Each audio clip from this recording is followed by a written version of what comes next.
Ilustríssimo senhor prefeito desta cidade, digníssimas autoridades presentes ou representadas, senhoras, senhores, queridas irmãs, queridos irmãos espíritas, jovens, nossos votos cordiais de muita paz.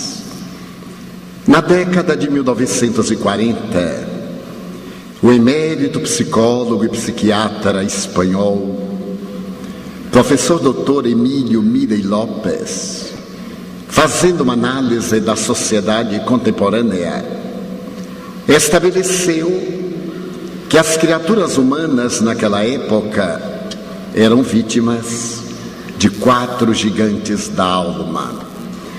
Ele arrolava o amor, o dever, a ira, o medo, como verdadeiros gigantes que dominavam as almas das criaturas, tornando-as estúrdias e sofridas. No ano de 1985, o espírito Joana de Ângeles, fazendo uma releitura da sociedade daquela década, escreveu, mediunicamente por intermédio de nós outros, uma obra a qual deu o nome de O Homem Integral. Nessa obra, a veneranda benfeitora procura demonstrar que a criatura humana, porque perdeu o endereço de Deus, ainda não logrou conseguir a paz. A ciência, aliada à tecnologia de ponta, que trouxe tanto conforto e comodidade para os indivíduos, não logrou equacionar o problema da emotividade. É verdade que a ciência médica, através dos seus vários setores e especialidades, prolongou a existência física, dando-nos uma longevidade respeitável. Conseguiu banir do planeta pandemias terríveis, que periodicamente avassalavam a Terra, exterminando partes da população. Nada obstante, a incúria humana fez que surgissem novas calamidades, como a AIDS, que neste momento está devorando a vida de 42 milhões de infectados, já contabilizados, como a ebola, que mata antes de ser apresentado o diagnóstico, como a terrível gripe das aves, que agora ameaça a estrutura do planeta terrestre. É verdade que a ciência médica, através das cirurgias, dos transplantes e através do imenso arsenal da farmacologia, conseguiu diminuir as dores físicas que tanto nos afligiam no passado. Mas as estatísticas do câncer, das degenerescências orgânicas, das enfermidades do sistema nervoso central e também do aparelho coronariano ameaçam este ser que conquistou as estrelas, mas que não se conquistou a si mesmo. Até parece um paradoxo, tanta glória estelar e tão pequena colheita de afetividade. O homem e a mulher modernos matam por uma coisa insignificante, enquanto os animais denominados selvagens somente matam quando têm fome ou quando são perseguidos. A violência individual irrompe em catadupas e ela se estende no lar, nos relacionamentos sociais, na vida urbana, nas comunidades, entre as nações. E neste período em que a Terra parece viver em paz, a Unesco anota que existem 68 pontos de beligerância ou de guerra não declarada. Vivemos um momento paradoxal, e este momento terrível de glória e de degradação, pelo sexo promíscuo, pela drogadição, pelo alcoolismo, pelo tabagismo, denota que o ser humano é vítima de terríveis conflitos existenciais. Falamos a respeito dos segmentos terrestres que parecem em decomposição moral nas várias áreas da religião, da política, da sociedade, dos vários setores da arte, da cultura, da ciência, mas tudo isso é resultado de um único fator: o ser humano perdeu o endereço de si mesmo. Os notáveis psicólogos de comportamento, como o teólogo e psicólogo americano Dr. Rollo May, estabelecem que tudo isso é fruto do vazio existencial. As pessoas atingem a idade adulta e continuam perguntando: mas quem sou eu? O que é que eu vim fazer na Terra? Qual seria a minha missão? Eu não sei exatamente por que sofro. Aliás, eu nem sequer pedi para estar aqui. E todas essas reflexões amargas, que denotam um terrível pessimismo, são fruto da perda de direção do indivíduo.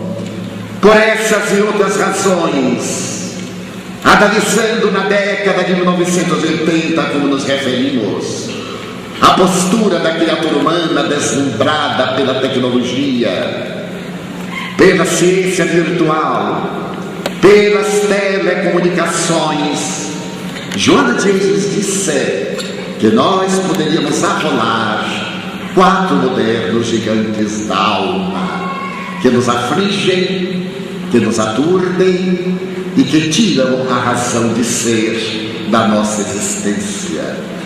O primeiro deles, segundo a mentora, é a rotina.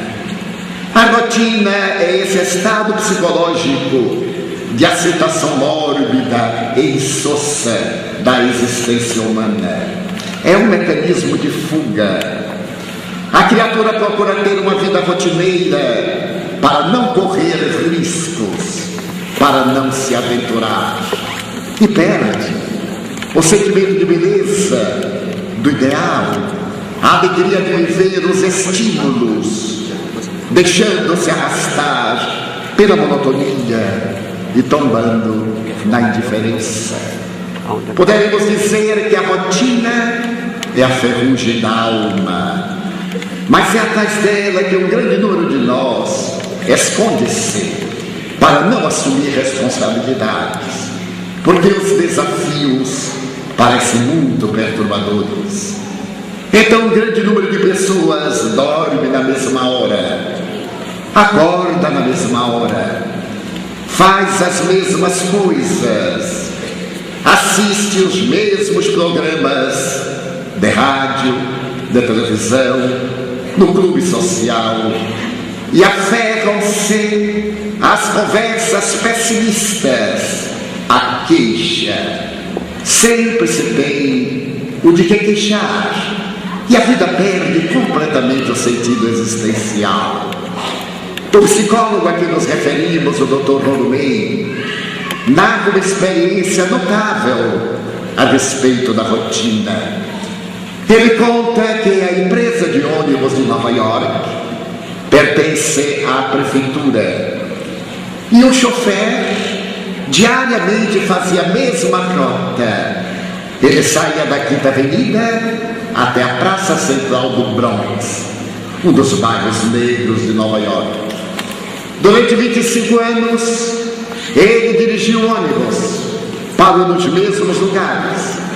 Ele viu crescer crianças que se tornaram adultas, que se fizeram pais.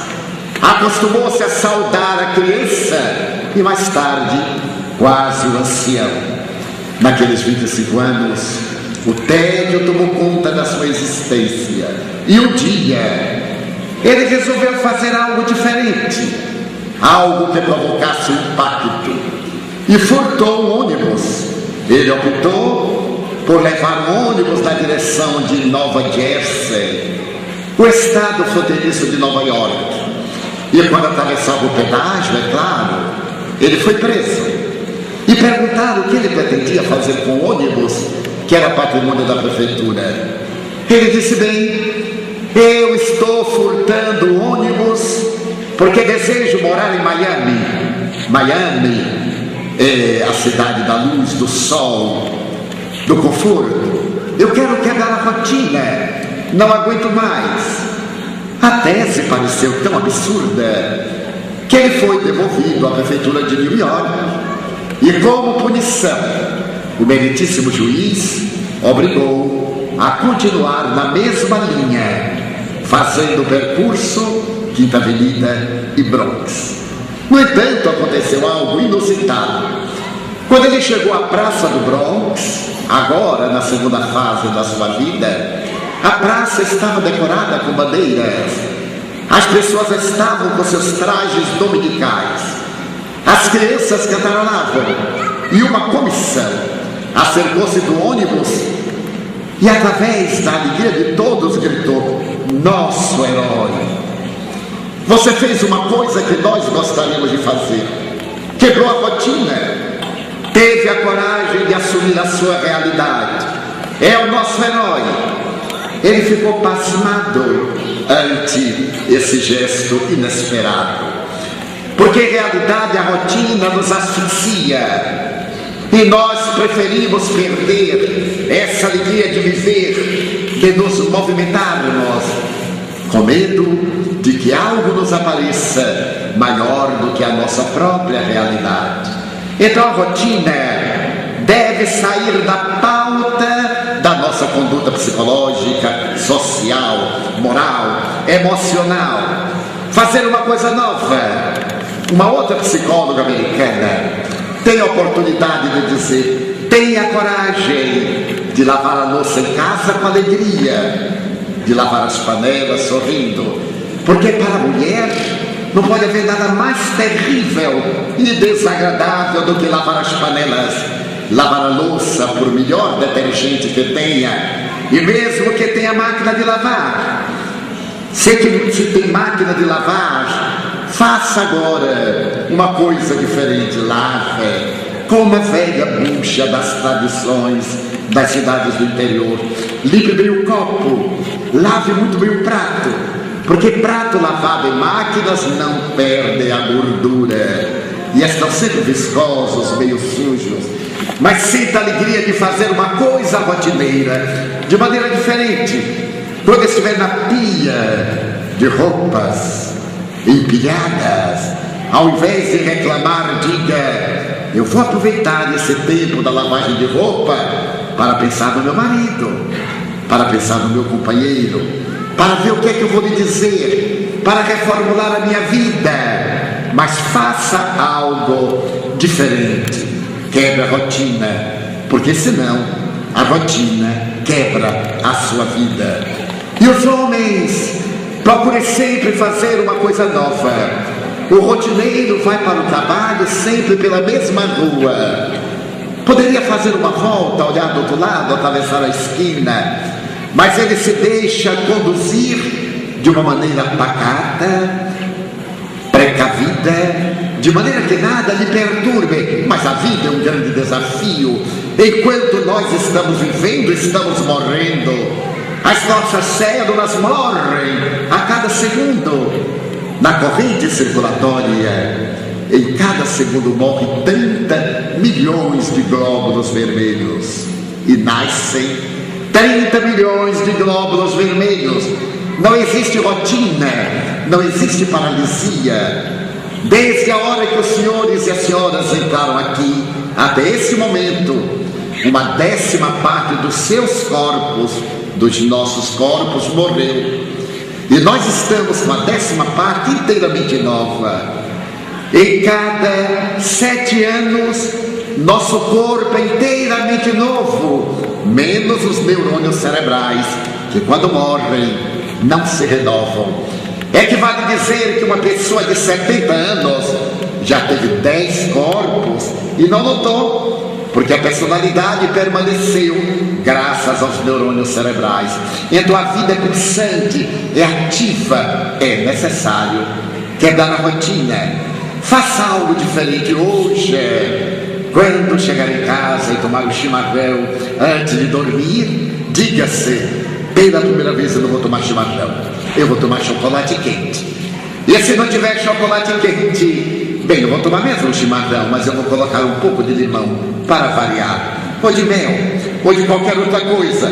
Quebrar a rotina é viver, é libertar-se de um conflito, de fuga da realidade. O segundo gigante da alma, segundo Joana de Ângeles, é a ansiedade. Quem não é vítima da rotina é vítima da ansiedade. Eu tenho certeza que aqui no auditório um grande número de pessoas está ansiosa que eu acabe logo. Eu mal comecei, mas um grande número está querendo que acabe logo. Para nada. Vai voltar para casa, se tem televisão, vai ligar aquele mesmo programa insuportável, vai passar para outro programa, vai assistir a novela, aquela novela que é muito antiga, mas o nome é novo, porque no fim dá tudo certo. Tem intriga, tem adultério, a mãe toma o namorado da filha, a filha toma o namorado da mãe, e no fim fica tudo ótimo, e nós ficamos partidaristas da filha, porque a mãe é muito implicante. Não, ficamos a favor da mãe, porque a filha é muito atrevida. Então a nossa vida é uma ansiedade. Certa feita, eu estava programado para uma cidade de grande porte no sul do país. Invariavelmente eu chego muito cedo para as palestras, porque eu gosto de conversar, saudar as pessoas, conviver com infinito prazer. E quando eu me sentei, acercou-se de mim um cavalheiro e olhou o relógio e me perguntou: o senhor é o Divaldo? Pois não. Divaldo, a que horas vai começar a reunião? Ele está marcada para as 8h30. E disse: ué, só falta 1h30. Eu disse: não, senhor, ainda falta 1h30. Notei que ele era um ansioso, porque dizer que 1h30 era apenas o tempo que faltava era de alguém ansioso. Ele me perguntou: e será que vai começar na hora? Eu digo: olha, eu não sei, eu já cheguei. O senhor pergunta ali ao responsável. Ele foi, conversou com o responsável, deu minha volta, e quando eu menos esperava, ele chegou e me disse: senhor Divaldo, olha aqui, só falta 1 hora. Eu disse: não, senhor, ainda falta 1 hora e vai começar na hora. Eu digo: bem, eu pretendo, mas não posso garantir. Eu sou o convidado, se não me chamarem, eu não posso fazer nada. Ele saiu aborrecido, começou a andar, e quando eu menos esperava, ei-lo pela terceira vez: senhor Divaldo, só faltam 15 minutos para começar. Eu disse: então, ainda faltam 15 minutos. Mas, senhor Divaldo, eu digo: olha, nestes 15 minutos, muita gente que está em casa ainda vai tomar banho, ainda vai jantar, ainda vai pegar o carro, ainda vai chegar aqui e ainda vai alcançar a palestra. Ele me perguntou: será? Como todo ansioso tem muito medo da morte, eu perguntei para ele: o senhor sabe quantas pessoas morrem em 15 minutos? Ele disse: não sei. Em 1 segundo? Não sei. Pois olhe bem, segundo as estatísticas, em cada minuto, em cada segundo, morrem 7.500 pessoas na Terra. O senhor veja bem, multiplique 7.500 por 60, depois multiplique por 15 e veja quanta gente ainda vai morrer antes de eu começar a palestra. Ele disse: Ave Maria. Eu disse: pode ser que morra o auditório todo, é uma estatística. Ele disse: Ave Maria, cruz credo, e saiu. Eu disse: graças a Deus, desse estou livre. Mas não fiquei livre. Na hora que me chamaram e que eu me levantei, ergui a cabeça, ele estava fronteiriço a mim. Então eu comecei a falar. Ele, no momento em que eu olhei, segurou meus olhos, levantou a manga do paletó, olhou o relógio, olhou para mim, como quem diz: eu vou lhe controlar. Eu também olhei para o relógio e disse: pobre dele, eu havia falado apenas 5 minutos, e disse de mim para comigo: ele ainda vai olhar 13 vezes, porque eu vou falar 1h10, Uma conferência tem, naturalmente, uma praxis. Uma aula são 45, 50 minutos. Uma conferência, 60, 70 minutos. Uma conversação não tem limite. Não olhei mais, continuei a conferência, esqueci-me. Quando eu terminei, ele veio correndo, subiu ao palco, deu-me um abraço e me disse: mas, senhor Divaldo, o senhor fala, hein? Eu olhei para ele e disse: mas é natural, mas o senhor fala muito. Ele disse: mas eu fui convidado para falar. Mas, senhor Divaldo, o senhor fala demais.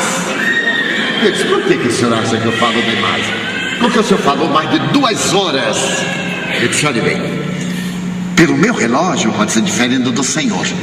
Eu comecei a falar às 8h35. São 9h45. Eu então falei 1h10. Ele olhou e disse: mas pareceu que foram 2 horas. Eu perguntei: sabe por quê? Não, senhor, porque o senhor não prestou atenção. O senhor não acompanhou o meu raciocínio. O senhor estava ansioso que eu acabasse logo. Eu não acabava nunca. A ansiedade é assim. Até o Pequeno Príncipe de Antoine Saint-Exupéry coloca uma frase muito bonita: se tu dizes que vem às 4, desde as 2 eu te espero. É ansiedade normal. Mas a sua é uma ansiedade patológica, uma ansiedade nervosa. Isso, mas, senhor Divaldo, eu perguntei: o senhor gostou da palestra? Mas é lógico. Ele era também educado. É lógico, gostei sim. E eu perguntei: de que parte o senhor gostou mais? Ele disse: de tudo, e fique em paz, viu? E foi embora. Era um ansioso. O ansioso é a pessoa que sempre está no lugar em que não se encontra. Ele está aqui, mas está pensando quando terminar de ir para casa, ou então quando chegar amanhã, ou quando chegar o Natal. Quando chega o Natal, ele detesta o Natal e adora a Semana Santa. Quando chega a Semana Santa, tomara que já chegue junho. Eu adoro aquele friozinho dos pampas, o minuano. E quando chega o frio, quem é que aguenta com a calamidade desta? Eu gosto mesmo do verão. O ansioso é alguém que perde a sua vida. É um conflito terrível, a ansiedade. É natural termos uma ansiedade quando nós esperamos uma pessoa amada, quando nós aguardamos a resposta de algo que nos interessa, quando estamos na expectativa de algum resultado. Porém, quando isso extrapola, nos dá insônia, sudorese, palpitação, já não é uma ansiedade natural, ela é enfermiça, necessita de terapia. O terceiro gigante da alma é o medo. A nossa é uma sociedade que tem medo. Tem medo da doença, tem medo do desemprego, tem medo da morte, tem medo da vida.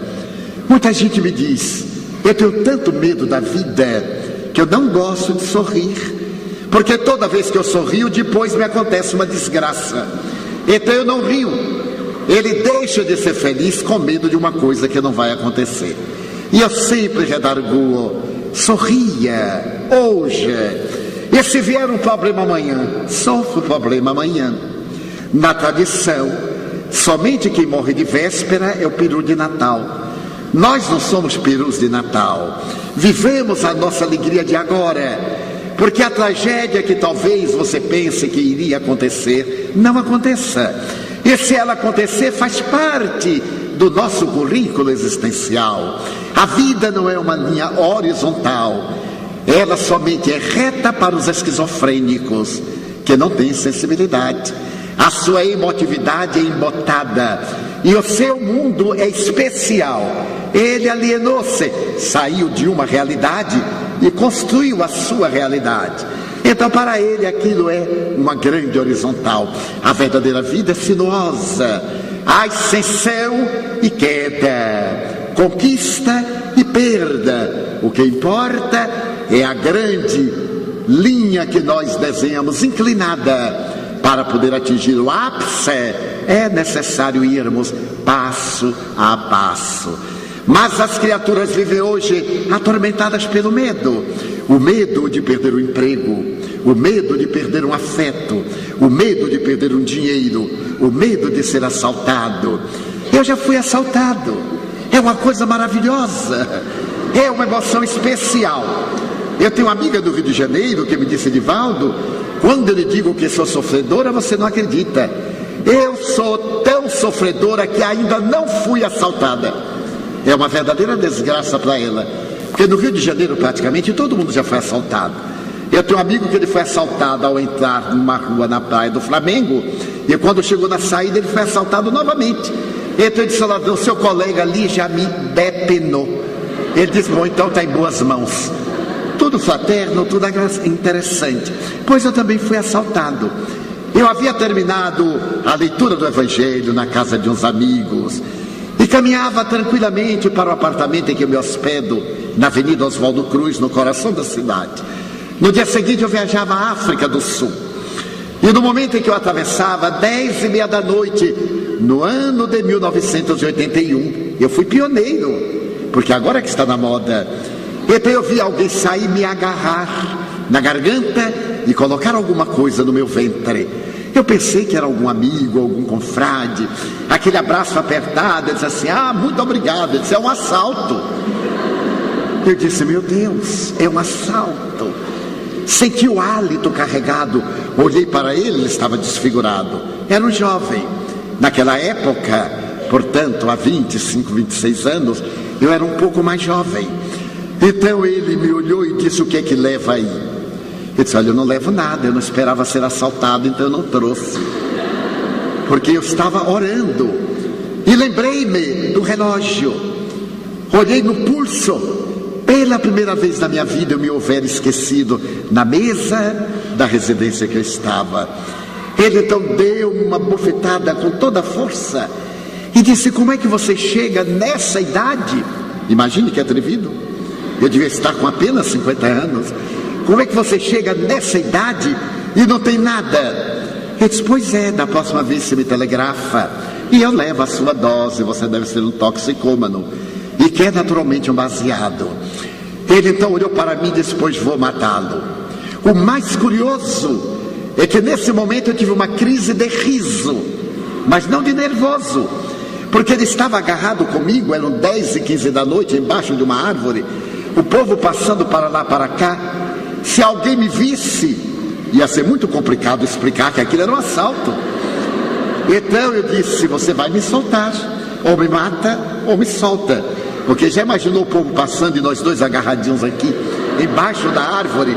Ele não suportou e riu. E claro, aí eu vi que ele estava com um punhal e eu senti a ponta. Ele disse: eu vou matar porque você é um arquivo.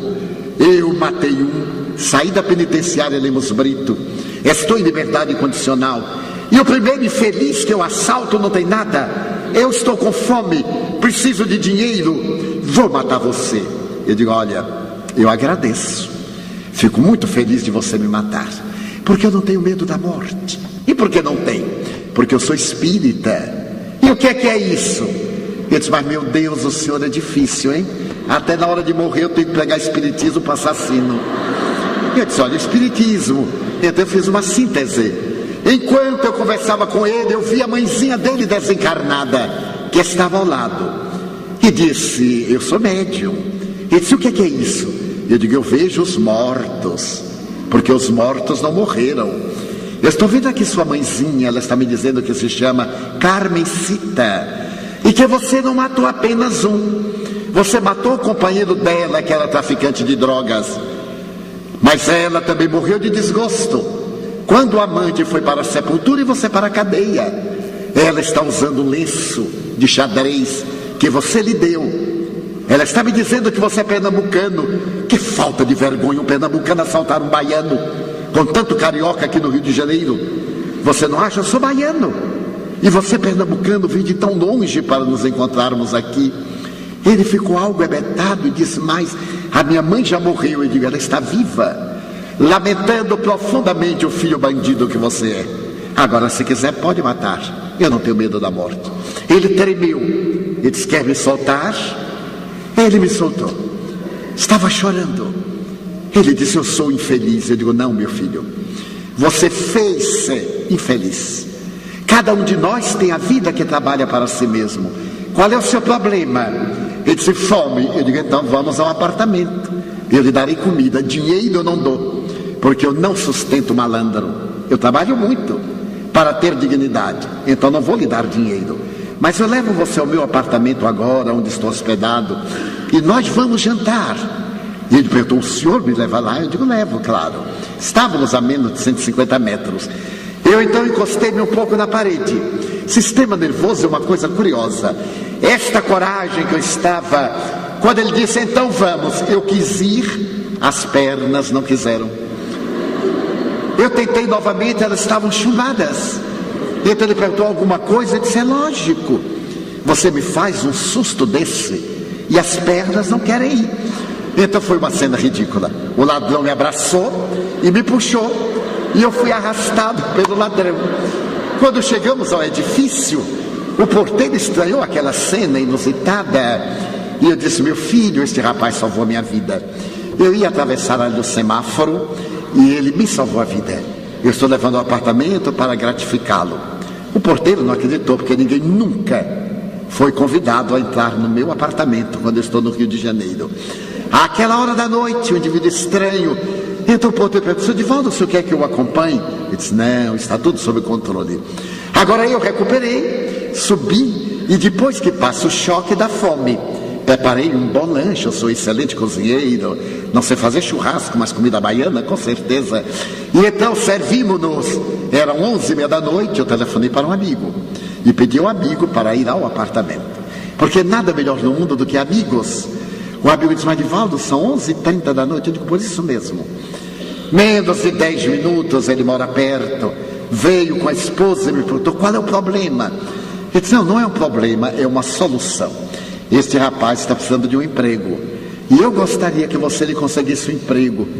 Mas Divaldo, você o mandaria ao escritório amanhã, que era um sábado, a qualquer hora? Ele disse, mas ele é um caso especial. Meu filho, conte a sua vida. Ele disse, bem, porque eu já matei um, não sabe? E então, todos ficaram assustados. Não, ele já matou. Não é problema, o problema é quem vai matar, que a gente não sabe. O que você sabe fazer? Ele disse, quase nada. Eu sei dirigir mais ou menos, eu fiquei 6 anos no cárcere. Meu amigo disse, então, eu vou colocá-lo como chofer da minha mulher. Ela me olhou e disse, Divaldo, eu digo, não há problema. Ele é sadio mentalmente. Naquele momento, ele não tinha documentos. Meu amigo preparou-se para poder atendê-lo, muito bem. Saímos numa paz muito grande, sem conflitos. No dia seguinte eu viajei, fiz uma jornada pela África do Sul. E quando retornei, este amigo sempre pegava no aeroporto do Galeão. Estava um rapaz uniformizado, de boa aparência, eu não reconheci. Bateu-me continência. Então eu olhei para ele, era um ladrão. Ele então disse assim, tudo bem? Eu perguntei, e o patrão? Ótimo. A partir dali ficamos amigos. Ele prosperou. E hoje é meu guarda-costas. Ele é enorme. Deixou a função com o meu amigo, conseguiu a sua vida própria, mora na Baixada Fluminense. E todo ano eu realizo conferências no Rio de Janeiro. Sempre que eu vou a Belfort Roxo, a cidade que dá o maior índice de crimes na América Latina, ele me diz, mas senhor Divaldo, o senhor vai a Belfort Roxo para ser assassinado, para ser roubado? Ele foi o único que tentou, mas nem conseguiu. Eu digo, vou sim. Então eu vou para defender o senhor. Ele fica do lado, faz a fila, e quando alguém me abraça mais demoradamente, ele pergunta de lá, maneira ou empurro? Eu digo, maneira. Ele está sempre com a ideia fixa que eu estou sendo assaltado. Eu já disse para ele, não adianta me assaltar, porque só se me levar. E se me levar só vai ter prejuízo e problema. Porque eu sou como a rainha Elizabeth, eu só carrego caneta e relógio, o mais eu não tenho nada. Quero demonstrar que esse indivíduo que era um bandido, com uma ficha terrível na polícia, renovou-se, foi estudar a doutrina espírita, descobriu o sentido da vida, foi trabalhar, adquiriu dignidade, deixou de provocar medo. Certo dia eu perguntei-lhe, naquela noite você ia matar-me? Ia sim, senhor. Por quê? Medo. Eu tinha medo que o senhor me denunciasse. O senhor era uma testemunha de que eu havia violado a liberdade condicional. Então eu iria matá-lo. E por que não me matou? porque o Senhor olhou para mim com muita tranquilidade e me disse: meu filho, a única pessoa que teve essa compaixão de mim foi minha mãe. Quando o Senhor falou: meu filho, eu estou vendo a sua mãe, eu então termino as bases, tio Divaldo. Então o medo é um adversário cruel. Nós estamos sob o jugo do medo e devemos libertar-nos através dos mecanismos sublimes da oração, da meditação, da compaixão. O bandido é um infeliz. Tenha certeza que ele tem mais medo de nós do que nós temos medo dele. Ele ataca porque tem medo de ser atacado. Ele mata porque tem medo de ser morto. Mas nós então diremos: mas eu não quero correr o risco. Ninguém foge da sua realidade, nem da sua fatalidade. É claro que não iremos aos lugares sórdidos, onde predomina o vício, onde se estardeia a corrupção. Evitaremos os lugares perigosos, mas não podemos evitar aquilo que é tecnicamente inevitável: os relacionamentos sociais. Então deveremos sobrepor-nos ao medo, estabelecendo uma vida interior de equilíbrio, uma autoestima, uma valorização do ser que somos, em detrimento dos conflitos que nós agasalhamos. O quarto gigante da alma, ainda segundo Joana de Ângeles, é a solidão. Notem que esse é o século, o 21, da solidão. Nós somos solitários a sós, solitários a dois, solitários aqui na multidão. Entre os grandes conflitos existenciais, a solidão tem um destaque muito grande, porque ao lado do medo e da ansiedade produz a depressão. E a depressão nesse momento é a patologia mais grave da sociedade. As estatísticas americanas, publicadas numa obra, O Demônio do Meio-Dia, do jornalista Solomon, dizem que existem na Terra hoje 200 milhões de depressivos diagnosticados, fora aqueles que ainda não têm diagnose. Se todos os leitos hospitalares da Terra fossem reservados apenas para a depressão, seriam insuficientes. Mas por que a depressão? Por causa da perda dos nossos valores espirituais. A grande maioria de nós tem religião, mas não tem religiosidade. Frequenta um culto como que vai a um clube, não participa emocionalmente. Nós fizemos um levantamento há poucos dias na cidade suíça de Zurique, cidade que nós visitamos há 19 anos para realizar seminários e conferências no período de Pentecostes. Então eu tive a oportunidade de perguntar a 32 pessoas: o que é o Pentecostes? É feriado. Mas por quê? Eu não sei. Você tem religião? Sim, eu sou protestante. Eu pertenço à doutrina de Zwingli. Eu sou evangélico. E o Pentecostes? É qualquer coisa lá da Bíblia. Então se eu perguntar aqui o que é o Pentecostes, possivelmente a maioria não se recordará ou não foi informada. É graças a essa carência que nós temos a religião, mas não temos a religiosidade, não temos o sentimento de fé, não esculpimos em nosso íntimo Jesus para que Ele participe da nossa vida. O Pentecoste é o 50º dia depois da ressurreição, quando os discípulos que estavam diante da multidão começaram a falar em idiomas estrangeiros. Cada qual falava para um determinado grupo de pessoas que haviam chegado ali procedentes de outras regiões, que falavam dialetos, que falavam idiomas diversificados. Eles realizaram um fenômeno tão notável que aquela gente, sabendo que eles eram modestos, eram quase todos da Galileia, ou melhor, todos eram galileus, os 11. Apenas Judas é que pertencia à área da Judeia. Eles diziam: mas devem estar embriagados, porque não entendiam o que eles falavam, exceto os que estavam vinculados às suas línguas, partos, gregos, romanos, etíopes e outros tantos. Então é necessário que nós façamos uma viagem de iluminação interior, que a nossa religião, seja qual for, todas elas são boas, porque todas elas preconizam o amor a Deus, ao próximo, como a si mesmo. Apresentam uma ética de conduta, a prática da caridade, o exercício da humildade, a técnica da oração, a solidariedade, a indulgência, o perdão, todas elas. O Espiritismo, entretanto, é uma doutrina de natureza científica, com uma grande contribuição filosófica e efeitos religiosos que nos chama a atenção para o ser imortal que nós somos. Na hora em que nós concluirmos pela nossa imortalidade e descobrirmos que a morte não nos provoca medo, porque nós estaremos apenas atravessando o portal de uma outra vibração. Quando nós esculpirmos a presença de Jesus, o modelo e guia da humanidade, não como nosso Salvador, Ele não nos salvou, Ele nos ensinou o caminho da salvação, porque se Ele nos salvasse, que mérito teríamos?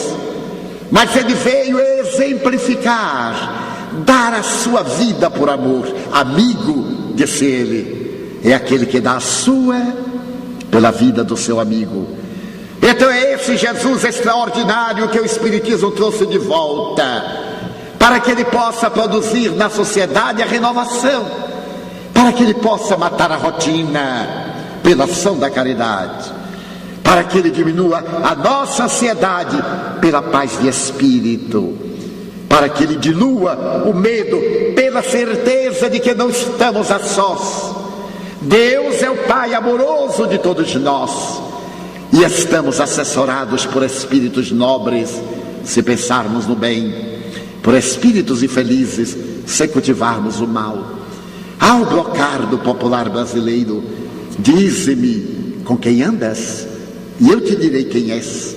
Aqui eu reverteria a ordem dos valores. Dize-me quem és e eu te direi com quem andas. Dize-me quais são as tuas aspirações, o que cultivas no teu mundo interior, e eu te afirmarei quais são aquelas companhias que te inspiram, que falam pela tua boca, que agem através das tuas atitudes. Então o Espiritismo veio nos conclamar não mais a solidão, essa solidão que nós experienciamos, solteiros, casados, pais, amigos no clube social, na religião, pode ser preenchida por um grande valor. Joana de Ângeles sintetiza numa frase: só é solitário quem não é solidário. Quando nós somos solidários a alguém, nós estamos com alguém, não estamos na solidão. Então é necessário sairmos do casulo do eu e procurarmos ver o problema do nosso filho, porque o próximo, mais próximo de nós, é esse que está mais perto. Eu gosto muito desta frase de Jesus, dita em castelhano: el próximo más próximo de nosotros es este que está mais próximo. Na língua portuguesa, aquele próximo que está mais próximo de nós é o que está mais perto. Então ele é o meu próximo. Muitas vezes nós amamos uma pessoa que mora na África e dentro de casa alguém está carente do nosso amor. É necessário que nós amemos a quem está perto, mesmo que seja uma pessoa intransigente, desagradável, antipática, porque é muito fácil amar as pessoas amáveis, é muito fácil amar aqueles indivíduos com os quais nós não convivemos. Mas isto não é amor, é admiração, é entusiasmo, é paixão.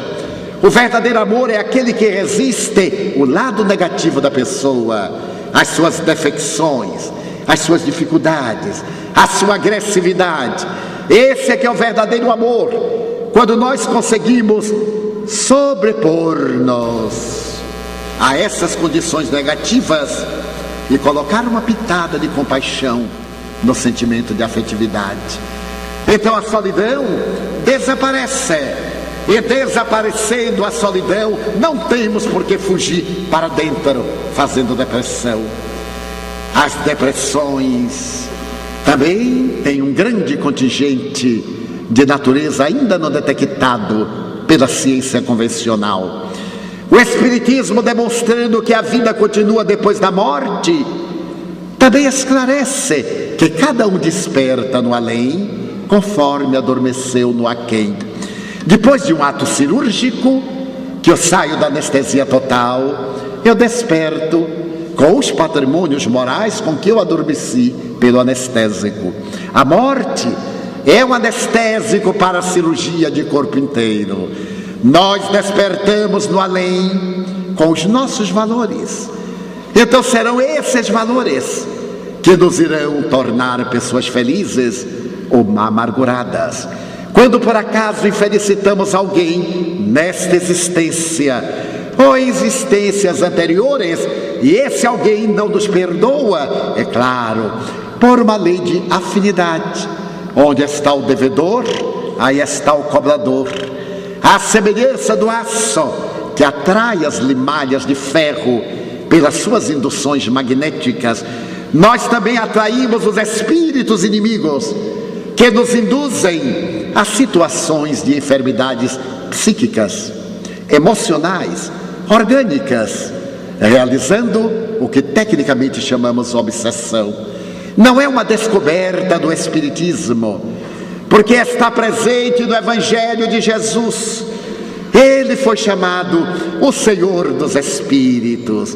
Qual é o cristão que não se recorda da primeira sessão mediúnica de Espiritismo no Evangelho de Jesus? Quando ele subiu ao Monte Tabor, acompanhado de Pedro, Tiago e João, e ali transfigurou-se diante de dois mortos, Moisés e Elias. Moisés estava morto fazia 1600 anos. Elias estava desencarnado um pouco mais de 500 anos. Os dois apareceram-lhe como servidores que vêm à busca do seu Senhor. E o mestre resplandeceu. Era uma sessão mediúnica de materialização, de ectoplasmia, de efeitos físicos. E ela foi tão notável que quando o mestre tomou a corporificação convencional, Pedro lhe disse: Rabi, construamos aqui 4 barracas, uma para ti, outra para cada um de nós, e fiquemos na contemplação divina. A resposta de Jesus comove-me: não, Simão, eu vim para aqueles que estão perdidos. É necessário descer sem perder a dignidade, descer sem imiscuir-se, abaixar-se sem rebaixar-se. E ele desceu do Monte Tabor para a planície do Esdrelon. E quando lá estava, um pai veio aflito e disse-lhe: mestre, vê meu filho, o espírito imundo toma-o, faz que ele convulsione até babar sangue, e ninguém consegue curá-lo, nem os teus discípulos conseguiram. Jesus olhou para o menino, que parecia numa crise de epilepsia, acercou-se, mergulhou seu olhar no abismo da vida transcendental e disse com energia: espírito imundo, sai dele, eu te ordeno, sai dele. O rapaz teve uma nova convulsão, abriu os olhos e nada mais belo ele viu do que a luz refletida no suave olhar de Jesus. Então o Divino Mestre entregou a seu pai completamente curado. Obsessão. Os discípulos ficaram estremunhados e perguntaram: por que tu conseguiste e nós não? A resposta merece meditação, porque para esta classe de espíritos são necessários jejum e oração. As religiões que se derivaram do cristianismo criaram o jejum estomacal, e a oração verbal não é esta. O jejum do estômago não dá forças magnéticas a ninguém, emagrece. E o verbo, através de palavras, não dá valores morais, apenas discurso. Ele se referia a jejum dos hábitos ignóbeis, jejum à sensualidade, ao ódio, à mentira, à vilania, ao ciúme, jejum moral, para poder dizer aos espíritos maus: sai daí, e ele obedecer. Esta é a força moral, que ninguém consegue através de diplomas, nem de posturas, mas de autorrealizações. E a oração? A palavra oração, orar, vem do latim os, ores, boca. Abrir a boca da alma, esvaziar-se de presunção para encher-se de Deus. Isto é orar. Não é necessário dizer palavras, basta pensar e dizer suavemente: Senhor, eu estou aqui. E Ele nos inunda. Então as entidades perversas, aqueles que nos não perdoaram, aqueles aos quais prejudicamos, retornam e nos transmitem ideias depressivas, melancolia e tristeza, suspeita e ciúme. Quantas vezes nós estamos aparentemente bem e chega um pensamento negativo de ciúme do marido, da mulher, do ciúme de um amigo, e aquilo parece balbuciar: olha a atitude dele, ele só é grosseiro com você, veja como ele é gentil com os outros. E nós então começamos neste monólogo, depois no diálogo: é verdade, é verdade, e logo depois na depressão. A depressão tem fatores de natureza hereditária, tem outros fatores que são consequência das enfermidades infecto-contagiosas, tem aqueles fatores psicossociais, socioeconômicos, as perdas da afetividade, do dinheiro, de um objeto de valor, da morte de um ser querido, mas tem também um grande contingente de influências espirituais. Em nossos conflitos existenciais, a rotina, podemos estar intoxicados de vibrações morbíficas, de vibrações negativas, doentias, e então a nossa vida não tem sentido. Da ansiedade, estarmos estimulados com altas descargas de adrenalina, exaurindo as nossas glândulas suprarrenais para buscar coisa nenhuma. Eu estava certa feita na cidade de São Paulo, cidade tecnicamente neurótica, isto faz muitos anos, e caminhava pela rua Barão de Itapetininga, quando do outro lado eu vi passar um amigo, a quem eu não via fazia bastante tempo, com o temperamento baiano, jovial, que tem: fulano, atravessei a rua, e ele foi logo me despachando: Divaldo, eu estou muito ocupado. Eu digo: eu sei que está ocupado, mas quando você vai? Eu vou para o trabalho, depois eu vou com você, eu não estou fazendo nada, fui andando, que prazer de vê-lo. E ele disse assim: pois é, um prazer muito grande, tchau. Eu digo: tchau, coisa nenhuma, eu vou com você. E passamos na porta de um café, então eu disse: quer tomar um cafezinho? Eu disse: mas Divaldo, isso aqui não é Bahia não. Já fui me ofendendo. Isso aqui não é Salvador, isso é São Paulo. Eu digo: eu sei, mas sou eu quem vai pagar o café. Também era um café pequenininho. Ele disse: bem, eu tenho 5 minutos. Pois não, vamos entrar. Eu não sou de falar muito, como os senhores estão vendo. E o homem disse: então conversa vai, conversa vem. Daí a pouco ele disse: olha, a gente podia até almoçar. Mas como almoçar? Ainda estamos no cafezinho. Eu disse: é, mas já se passaram 2 horas, meio-dia. Não me diga, então vamos almoçar logo. Sentamos, almoçamos, conversa vai, conversa vem. Eu digo: olha, era até bom pedir um lanche. Como lanche? Eu digo: aí já são 4 horas. Como 4 horas? Ele disse: pois é, e agora que não pode ficar sou eu. Eu tenho uma conferência na Federação Espírita do Estado de São Paulo e tenho que ir para o hotel me preparar. Mas desculpe-me, eu destruí seu dia, que coisa. Ele disse: qual dia? Você não estava ocupado? Ele disse: ocupado nada, eu estou de férias. É que eu sou tão neurótico que eu ponho a pasta embaixo do braço e saio para a rua, corro para lá, corro para cá. Não aguento ficar dentro de casa. Eu sou neurótico. Mas que bom, você vai ter uma conferência. Eu digo, vou. Então eu vou também. Eu digo, vá, leve a esposa. Despedi-me do amigo. Quando eu cheguei à federação, que eu me levantei, eu vi um bracinho lá no fundo dando adeus. Era ele. Quando terminou a palestra, que ele me veio abraçar e disse: olha, cara, ele gosta muito de gíria, você salvou a minha vida, sabe? A minha mulher está aqui comovida. Pela primeira vez, eu prometi a ela que vou ficar em casa amanhã. Agora eu estou imaginando o que é que eu vou fazer amanhã. Eu digo, olha, dá uma ajudada nela, muda os móveis de lugar, passa o aspirador de pó, isso é coisa para homem. Ele disse, mas você acha que eu aguento? Eu digo, aguenta, sim. Ela lhe ensina a técnica, mas mude a cama de posição, bote o pé para a cabeça para o pé, coloque o armário de perna para cima, faça alguma coisa. Ele disse, sabe que eu estou precisando? Eu digo, está sim. Depois, vá a um psicólogo para poder dar uma limpeza nos seus conflitos. Então a maioria de nós está correndo para lugar nenhum. Eu encontro amigos acelerados e eu pergunto, para onde vai? Ele diz, sabe que eu não sei? Não sei. Então é necessário acabar com a ansiedade. Há dia para nascer e há dia para morrer, mas todo dia é dia de viver, toda hora é hora de realização. Com esse conhecimento da interferência do mundo espiritual, o medo desaparece completamente. Quando nós nos iluminamos, nós não temos medo da doença, não temos medo de inimigos, não temos medo da morte, nem medo da vida, porque sabemos que só nos acontece o que é de melhor para a nossa existência. Numa vida longa como esta minha, eu tenho 79 anos de idade, muitas viagens, eu viajo mais de 200 dias por ano, nunca me aconteceu nada que me tornasse ansioso ou angustiado.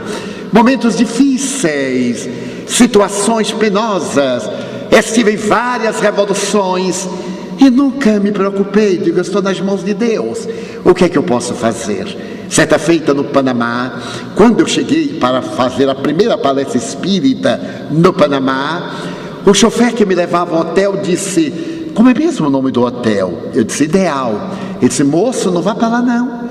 Nós estamos em revolução aqui no Panamá. Os estudantes contra a guarda municipal.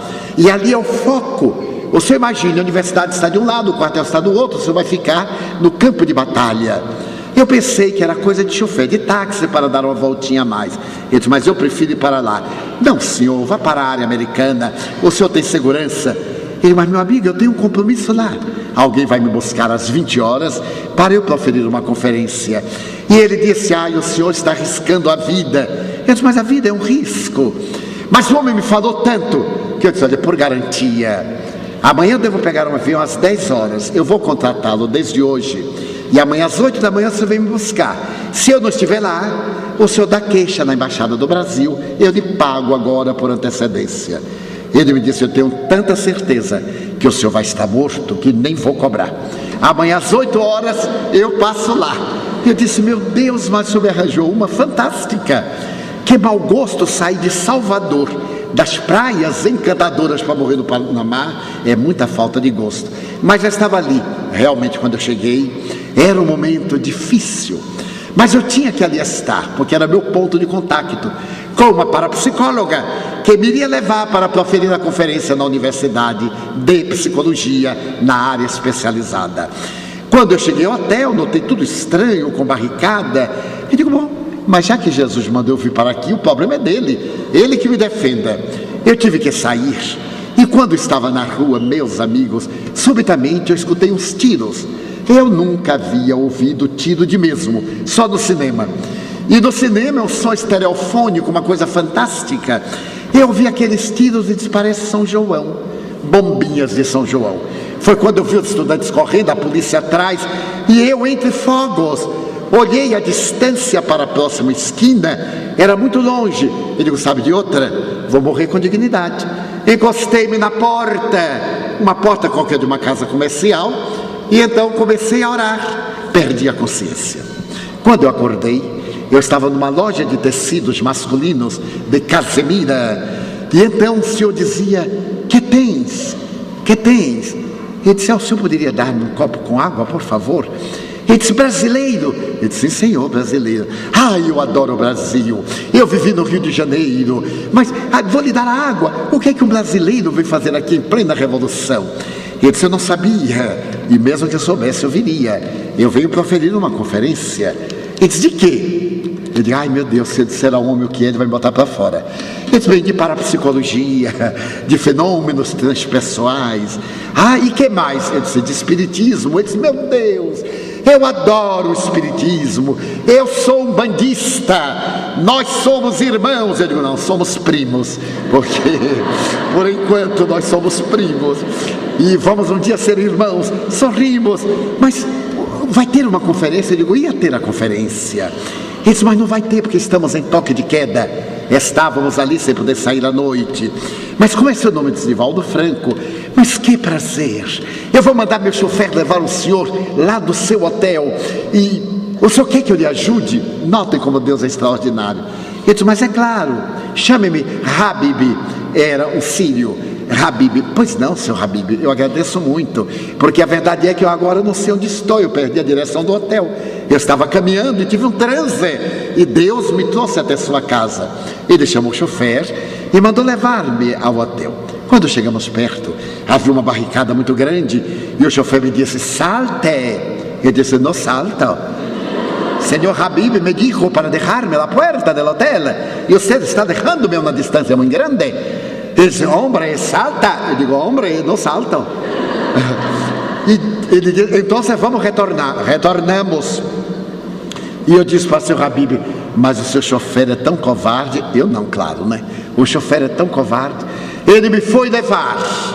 E aí desencadeia uma série de fatos que vão terminar na criação do primeiro centro espírita do Panamá, que agora está completando 20 anos, agora no próximo mês de setembro. Então a divindade toma conta de nós. Não há por que temermos.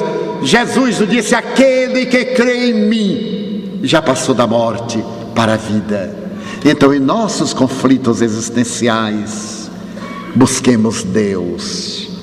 Diz Joana de Ângeles: a autoestima pode ser centrada em 4 itens. Seja bondoso, seja honesto, seja positivo, seja produtivo. A pessoa que reúne esses 4 valores tem uma autoestima muito grande.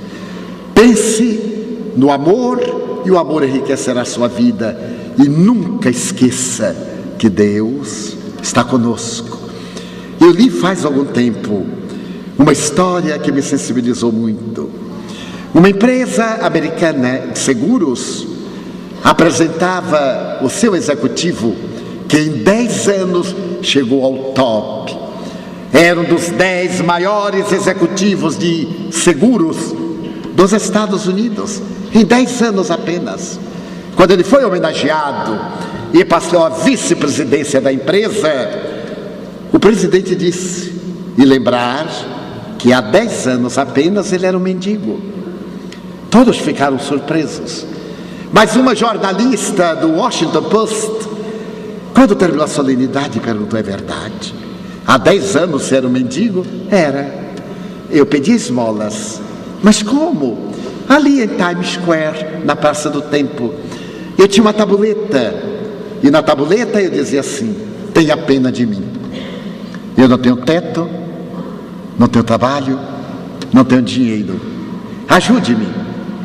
As pessoas passavam e jogavam a moeda. Outros davam gargalhada: vai trabalhar, vagabundo. Certo dia, o vento trouxe-me uma página de jornal. E ali na página de jornal estava escrito: você é o que gosta. O que você quiser, você pode fazer de sua vida. Movimente a sua mente. Abandone a rotina. Lute. Você pode ser um homem feliz se quiser. A felicidade é possível. Eu disse: será? Peguei a placa e disse: vou tentar. E então eu escrevi: eu sou um mendigo feliz. Moro no ponto mais elegante de Nova York. Daqui eu tenho uma vista colossal. É o lugar mais caro da cidade, a Praça do Tempo. Ajude-me a manter o meu fair play, a minha alegria, a minha comodidade. As pessoas passavam e diziam: que cara gozado, hein? Aí jogava $1, $5. Certo dia um homem ficou me olhando a manhã toda, e eu recolhendo as moedas, as cédulas, a tarde toda. Na hora que eu me preparava para ir para casa, eu disse: mas você está me olhando muito, não vai me ajudar a ser feliz? O homem disse: eu estou olhando para ver se eu acredito. Você é um mendigo feliz? Só sim, senhor, está na cara, não é? Sou um mendigo feliz. Se o senhor quiser ajudar-me, mas você é um homem criativo. Ah, isso é verdade. Quer trabalhar na minha empresa? Depende do salário.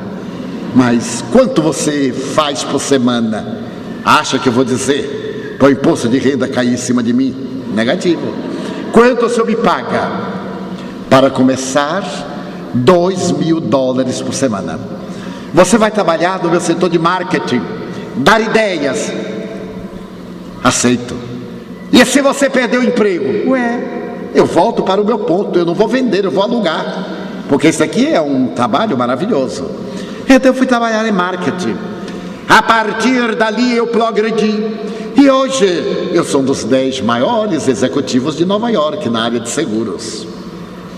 A jornalista disse: você acha que eu vou acreditar que uma frase mudou a sua vida? Minha amiga, pouco me importa se você acredita ou não. Você não acredita, mas eu acreditei, e ao acreditar mudou a minha vida. Se os senhores acreditarem que a sua vida a partir de hoje pode ser melhor, mudem a placa da lamentação, agradeçam a Deus o dom da vida, e ao invés da reclamação, com a certeza de que a vida prossegue, diga a cada um com júbilo: meu Deus, eu gostaria de dizer-te que eu amo a vida, que para mim é bela e é consentida. Muito obrigado, Senhor, por tudo que me deste, por tudo que me das. Obrigado pelo ar, pelo pão, pela paz. Obrigado pela beleza que os meus olhos veem no altar da natureza. Olhos que fitam o céu, a terra e o mar, que acompanham a ave ligeira que corre fagueira pelo céu de anil e se detém na terra verde salpicada de flores em tonalidades 1000. Muito obrigado, Senhor, porque eu posso ver meu amor, mas diante da minha visão eu detecto os cegos que se debatem na multidão, que tropeçam na solidão, que choram na escuridão. Por eles eu oro, e a ti eu imploro comiseração, porque eu sei que depois desta lida na outra vida, eles também enxergarão. Muito obrigado pelos ouvidos meus, que me foram dados por Deus, ouvidos que ouvem o tamborilar da chuva no telheiro, a melodia do vento nos ramos do olmeiro, as lágrimas que vertem os olhos do mundo inteiro. Ouvidos que ouvem a música do povo que desce do morro na praça a cantar, a melodia dos imortais. A gente ouve uma vez e não esquece nunca mais. A melodia do boiadeiro, a voz do cancioneiro. Pela minha faculdade de ouvir, deixa-me pelos surdos pedir. Eu sei que depois desta dor do teu reino de amor, eles também escutarão. Obrigado pela minha voz, mas também pela sua voz, pela voz que ama, que ensina, que declama, que legisla, que alfabetiza, que trauteia uma canção, que o teu nome profere com sentido e emoção. Diante da minha melodia, eu quero rogar pelos que sofrem de afasia. Eles não cantam de noite, eles não falam de dia. Oro por eles, porque eu sei que depois desta prova, na vida nova, eles cantarão. Obrigado pelas minhas mãos, mas também pelas mãos que aram, que semeiam, que agasalham, mãos de ternura, mãos que libertam da amargura, mãos que apertam mãos de caridade, de solidariedade, dos adeuses, de poesias, de sinfonias, de psicografias, de cirurgias, pelas mãos que atendem a velhice, a dor, o desamor, pelas mãos que no seio embalam o corpo de um filho alheio sem receio, e pelos pés que me levam a andar sem reclamar. Muito obrigado, Senhor, porque eu posso caminhar diante do meu corpo perfeito. Eu te quero louvar, porque eu vejo na terra aleijados, amputados, marcados, paralisados, que não se podem movimentar. Eu oro por eles, porque eu tenho a certeza que depois desta expiação, na outra reencarnação eles também caminharão. Muito obrigado por fim pelo meu lar. É maravilhoso ter um lar. Não é importante se este lar é uma mansão ou uma favela, um ninho ou uma tapera, um gravado de dor, um bangalô, um duplex, seja lá o que for, mas que dentro dele exista a figura do amor de mãe, ou de pai, de mulher, ou de marido, de filho, ou de irmão, a presença de um amigo, de alguém que nos dê a mão, a companhia de um cão, porque é muito triste viver na solidão. Mas se eu a ninguém tiver para me amar, nem um teto para me agasalhar, nem uma cama para repousar, nem aí reclamarei. Pelo contrário, eu direi: obrigado, Senhor, porque eu nasci. Obrigado porque creio em Ti, pelo Teu amor. Obrigado, Senhor, pela sua atenção. Muito obrigado, senhores.